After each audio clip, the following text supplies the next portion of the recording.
नमस्कार दोस्तों।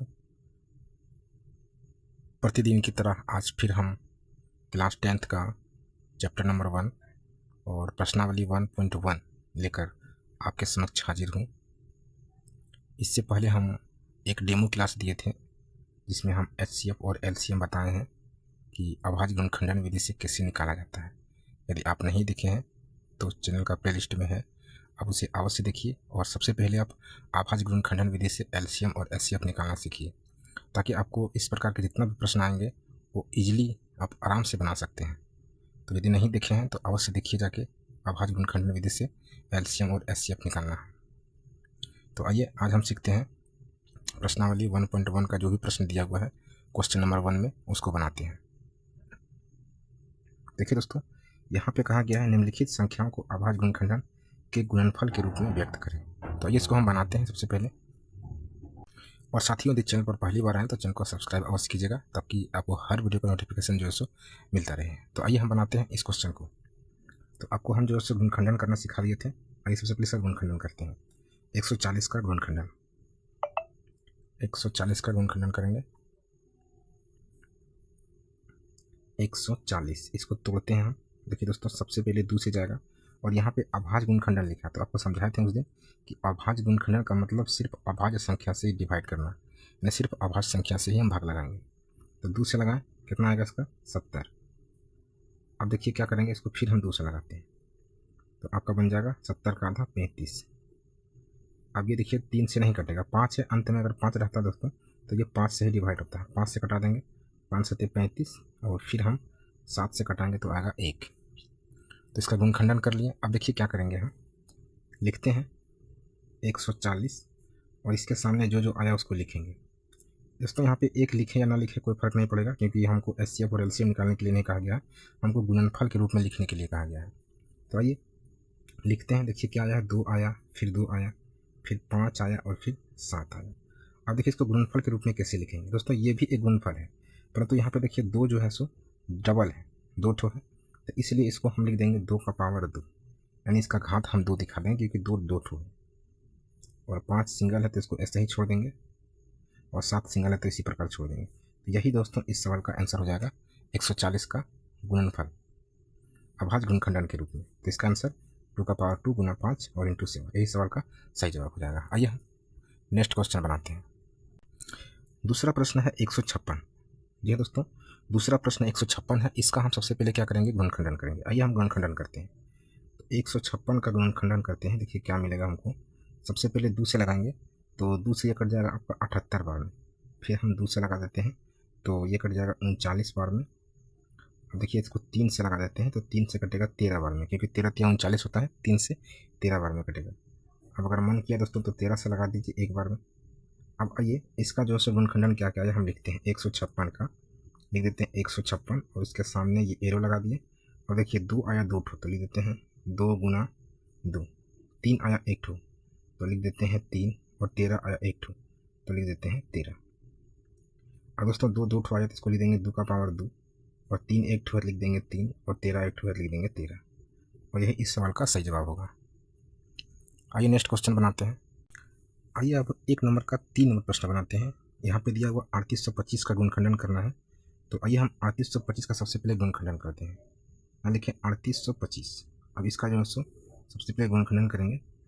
तो दोस्तों यहाँ पे 5 है तो यानी ये 5 से कटेगा। ध्यान रखिएगा 5 और 0 अगर इकाई के स्थान पे दिख जाए तो इसको सबसे पहले 5 से कटा दिए, क्योंकि 5 के स्थान पर अगर दोस्तों इकाई के स्थान पे 5 और 0 रहे तो ये 5 से ही कटता है। ये विभाज्यता का नियम है कि अगर इकाई के स्थान पे 0 और 5 रहे तो ये 5 से कटेगा। तो सबसे पहले हम क्या करेंगे, इसको 5 से लगा देंगे। देखिए 5 से लगाएंगे तो ये कटेगा आपका 7 और 6 और फिर 5। इसके बाद देखिए फिर हम लास्ट में 5 है तो फिर हम 5 से लगा देंगे तो आपका कट जाएगा 5 एकम 5 और 5 25, यानी 153 बार में। अब देखिए इसको फिर क्या करते हैं, हम फिर से लगा देते हैं। ये 3 से कटेगा दोस्तों, 3 से लगा देते हैं 3 5 15, 3 एकम 3। इसके बाद लगाते हैं फिर 3 से 17 तिया 51। चलिए 17 से लगा देते हैं 17 एकम 17। तो ये इसका गुणनखंडन पूरा हो गया। ठीक है, अब इसका जो है सो हम आगे का प्रक्रिया करते हैं। जैसे देखिए इसमें क्या है 3825। इसका जो गुणनखंडन आया है ये आया आपका 5 × 5, फिर 3 इंटू 3, इसके बाद एक तो आया है 17। देखिए इसको लिखेंगे किस कंडीशन से, 5 का पावर 2 लिखेंगे, उसके बाद 3 का पावर 2 लिखेंगे और फिर लिख देंगे 17, क्योंकि 17 एक ठो है। और यही दोस्तों इस सवाल का सही जवाब हो जाएगा। तो उम्मीद करते हैं कि आपको पसंद आता होगा और वीडियो अच्छा लग रहा है, कंटेंट अच्छा लग रहा है दोस्तों, हमारा पढ़ाया गया अगर आपको अच्छा लग रहा है तो वीडियो को लाइक शेयर अवश्य कीजिएगा और चैनल पर यदि पहली बार आए तो चैनल को सब्सक्राइब अवश्य कीजिएगा। आइए हम 4 नंबर क्वेश्चन बनाते हैं। दोस्तों 4 नंबर का जो क्वेश्चन है ये है 5005 और इसका गुणनखंडन करना है। तो आइए हम इसको हल करते हैं और गुणनखंडन करते हैं आपके सामने। देखिए 5005 को तोड़ना थोड़ा सा कठिन प्रश्न है ये। 5005 को तोड़ना, ये देखिए सबसे पहले हम आपको बताएं कि इकाई स्थान पर अगर 5 है तो इसको हम 5 से डिवाइड करेंगे। 5 से कटेगा तो 1001 आएगा। अब दोस्तों ये देखिए 5 से तो कट चुका है, तो 5 का अगला जो हम देखेंगे वो अगला स्थान कौन सा है, यानी अगला अभाज्य गुणनखंडन कौन सा है, कि ये 5 से फिर नहीं कटेगा। तो 5 का अगला गुण, ये जो आपका संख्या आएगा, अभाज्य संख्या आएगा, वो आएगा 7। देखिए बिल्कुल ये 7 से कटेगा, तो 7 से कट जाएगा आपका 7 एकम 7 जब 3 और 30 7 चौका 28 और 7 या 21, ये 143 बार में कट जाएगा।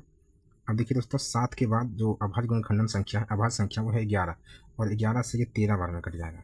तो इस प्रकार अगर आगे कटाएंगे तो देखिए 13 से कटेगा, फिर 13 एकम 13, तो इसका गुणनखंडन हो चुका है। अब हम लिखते हैं इसको 5005।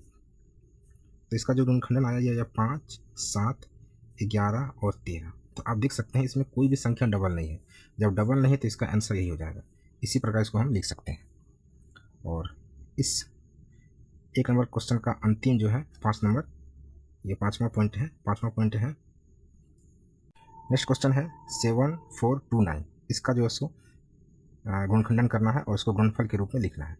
तो आइए लगाते हैं 7429। दोस्तों ये जो संख्या दिया है बड़ा कठिन सवाल है।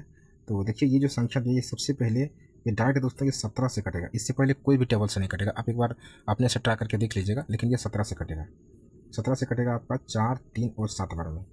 इसके बाद आपका 17 जब कट गया तो 17 से फिर तो ये नहीं कटेगा, 17 दूना 34, नहीं 17 से नहीं कटेगा। तो 17 के बाद 19 आता है, 19 से इसको कटा के देखते हैं। 19 दूना 38 और 19 तिया 57, 23 बार में कटा है और 23 से अगर लगा देते हैं तो 1 आ जाएगा, यानी यही इसका गुणनफल आया है। तो हम इसको लिख देते हैं